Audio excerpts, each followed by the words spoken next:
Obra ba yung ganon? Yung tilapia tapos lagyan mo ng kangkong na marami? Ay, Yung product, yung hindi ano? pwede yung, sir, dahil Bahala. mahal baka magtay yung tilapia, puro kangkong. Hindi, parang may ano, parang one time may nag-testing kayo doon sa may malaking pispan. Nagtesting yung tito namin. Pansot, saka Ay, ganon, hindi na obra. hindi obra yun. Na puro damo at saka kangkong ang kinakain. Eh, alam mo naman kahit yung sino naman tao na kakain na puro kangkong eh.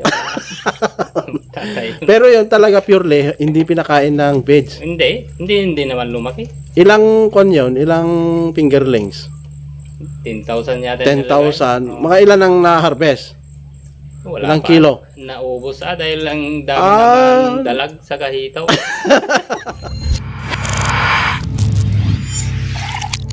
Hello, magandang umaga mga kababayan, mga kalakad.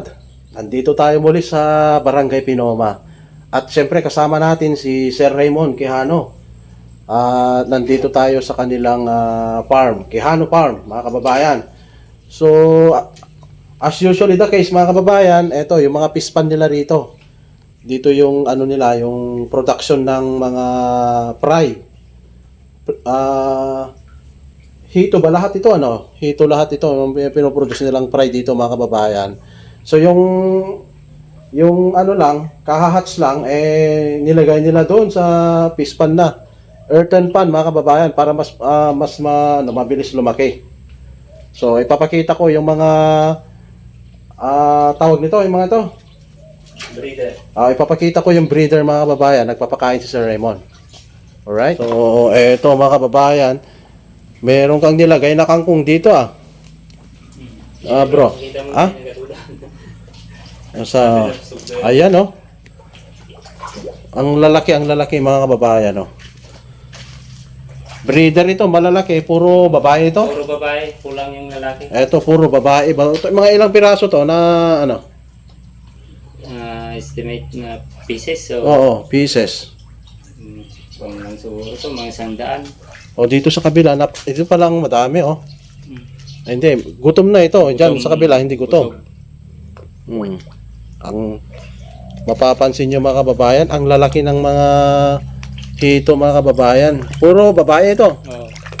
Nasilik na. Yan, breeder ito mga kababayan, Papaanakin yan.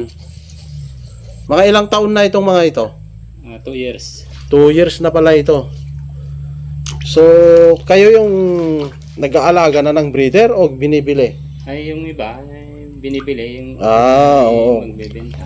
Kasi mahirap naman na i-maintain ito o alagaan, kung lahat ay alagaan mo, So, yung mga madali din lang. Dahil hindi mo naman kailangan na busugin yung mga breeder. Kaya kangkong yung pinapakain para hindi tataba. Oo, dapat may kahit mga damo-damo, Hindi ba obra yung pinakawalan mo, tilapia, tapos lagyan mo ng probiotic? Obra ba yung ganon? Yung tilapia tapos lagyan mo ng kangkong na marami? Ay, yung product, yung ano? Hindi pwede yung, sir, dahil bahala. mahal baka magtay yung tilapia, puro kangkong. Hindi, parang may ano, parang one time may nag-testing kayo doon sa may malaking pispan. Nagtesting yung tito namin. Pansot, saka Ay, ganon, hindi na obra. hindi obra yun. Na puro damo at saka kangkong ang kinakain. Alam mo naman kahit yung sino naman tao na kakain na puro kangkong eh. Tatay. Pero yun talaga purely, hindi pinakain ng veg. Hindi naman lumaki. Ilang kon yun? Ilang fingerlings? 10,000 yata. 10,000. Mga ilan ang na-harvest? Wala Ilang pa. kilo? Naubos dahil lang dami naman dalag sa kahitaw. Kumbaga, mabagal lumaki.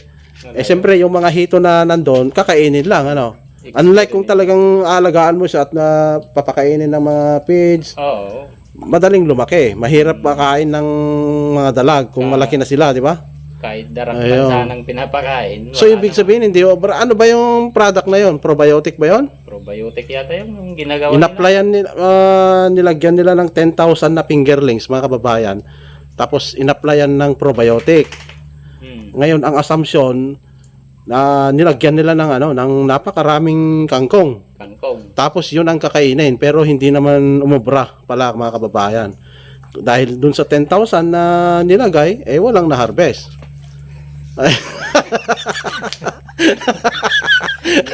Taon yun. Kahit na 50% lang sana yung yung harvest mo, kumita ka na rin kasi hindi ka nagpakain. Sana kung nag-click yun ayun pala So mahirap pala yung yung technology na inintroduce sa inyo na lalagyan mo lang ng probiotic. Siguro ang assumption doon ay gagana silang kumain.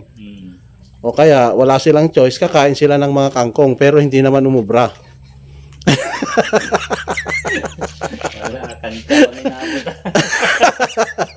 Nakapamihin.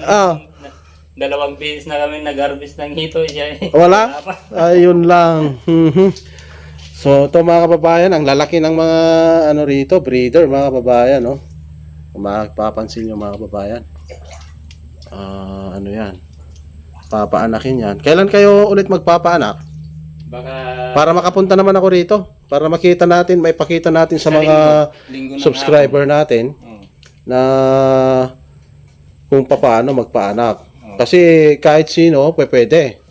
Pero kailangan talaga, ma-master mo ito. Kailangan mo pa rin yung expert na gagawa. Hindi obra yung napapanood mo lang sa YouTube o Kailangan mag-actual ka, mag-training ka. So dito, si Sir Raymond ay tumatanggap ng gano'n, Kung gusto niyo mag-training dito sa kanyang farm, pwede. Kasi ayan, mga kababayan, nagkukulang tayo ng mga fingerlings ngayon. Nagkukulang ng fingerlings. Ang lalaki na dito sa kabila, mga kababayan, Ayan, gutom na gutom sila. Mahahaba yung balbas nila, Ayan, Ayan. Pino ang pinakon mo, hindi yung kon. Hindi to, kon lang to. Parang kain lang ng maliliit. Yung fry, pangkain ng fry, pero yan, kahit sila, malalaki, kinakain din nila, Ayan, mga kababayan, So ito, papanakin lahat yan, mga ilang piraso lahat to? 100. 100. Sa isang piraso, ilan ang pwedeng ma-produce dyan? Mahats? Mga ilang, meron bang 10,000? 10 to 20,000.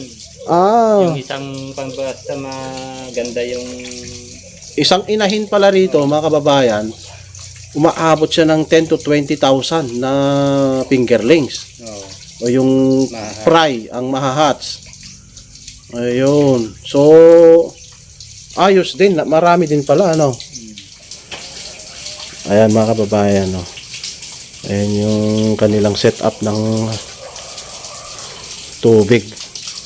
Pakaganda, Continuous lang yan, Continuous. So, continuous lang yan, mga kababayan. Para lang at least merong bagong, tubig, Ayan,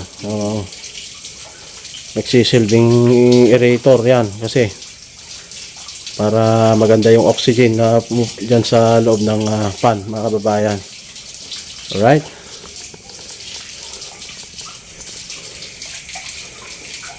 Makaalat kasi. Ito mga kababayan, ibang alagaan din ito, mga pato at saka itik yata yan, Wala na yung itik, bro. Sinapit. Ay, eto, maganda itong pwesto dito na alagaan kasi diyan sila nagsiswimming diyan sa irrigation canal, Repeat ko natin tilo ka na. Repeat, oo. O yan mga kababayan, At saka malilinis ang pato kapag may ganito. Hindi naman stationary itong tawag dito, tubig, mga kababayan, kasi napapalitan yan, umaagos yan, continuous to, umaagos yan, mga kababayan, itong tubig niya, kaya magandang pag-alagaan ng pato. Malilinis tignan yung pato pagka ganyan. Yan, yun mga alaga nila. mga ibang alaga nila dito sa Quijano Farm, mga kababayan. Right?